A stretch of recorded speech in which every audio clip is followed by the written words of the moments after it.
Hi, everyone, and welcome into Oz Studio. I'm Janet Leah, and I'd like to welcome especially my patrons from Oz Studio. If you'd like to join, please look at the link below and you'll get much more detailed tutorials. Today, I want to take this drawing that I did some years ago and improve upon it by creating a drape that demurely covers the figure somewhat. And maybe sometimes you've worked on a drawing or a painting and you've felt like you came to a conclusion with it or would like to come back to it later. And so today I'm going to show you how you can create a certain form with contrast and foreshortening that will be pleasing and help you to progress.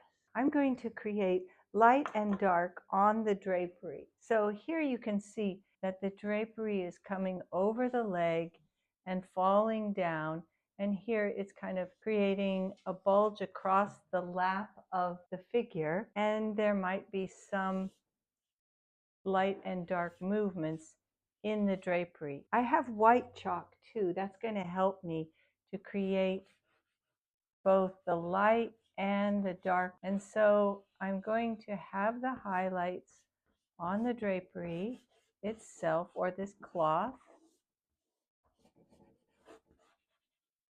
And then I'll take this compressed piece of charcoal, which is darker than regular charcoal, and I can darken underneath, perhaps here on the knee, and also here in the thigh and under the what would be the hand.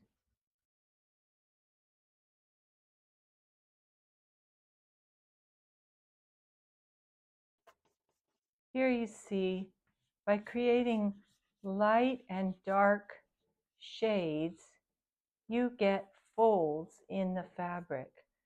Wherever the fabric is folding in, it creates a shadow, which is not perfectly straight, but somewhat irregular. And then if I want to create a real contrast with the background, I could just take my compressed charcoal and really push that in here.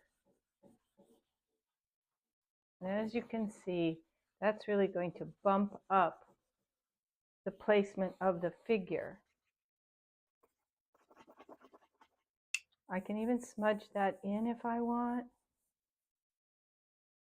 to get a rather matte looking background. I'll have to do that other places too.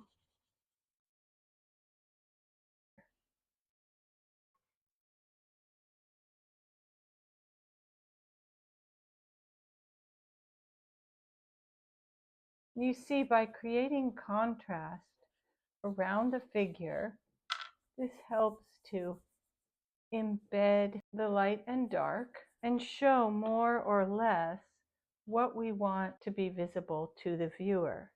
Now this drapery that I'm creating here, it's going to come up and probably be wrapping around the top of the shoulder a bit. So I'll just do that, and it'll tuck back in underneath there.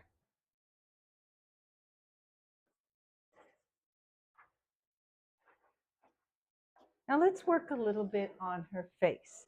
I have a charcoal pencil here, and I'm just going to accentuate some of the beautiful figurative qualities to her features by darkening. I see that I probably want to have a larger eyeball. This one is not so visible, but here I'd like to have the nose more on this side of the face. So let me just add that on. And you can see that that creates a little bit of a difficulty here with the nostrils. So I can just add some light on there. Bring it right up into the forehead and the cheeks. Her lips are needing to have a little bit of darkness between. That's going to really help to separate the two. And you might notice that she could have a little bit of a highlight in there too. The face is coming down on this side, disappearing around the chin. And here, let's open up the chin somewhat by adding a little bit of highlight there too. Now, if I didn't want to use the white chalk, I could go ahead and use an eraser to do this work. But this is fine. Bring the hair down a little bit more over the ear, getting some different movements again in the hair. And I do think that her forehead is a little bit compressed there, so let's go ahead and bring that up. There we go. Open up that face a little bit and then add a little more hair gesture. I like to keep working it. Sometimes it's nice for me to work just by myself, but I'll show you what I've achieved in my next video. Thanks for watching.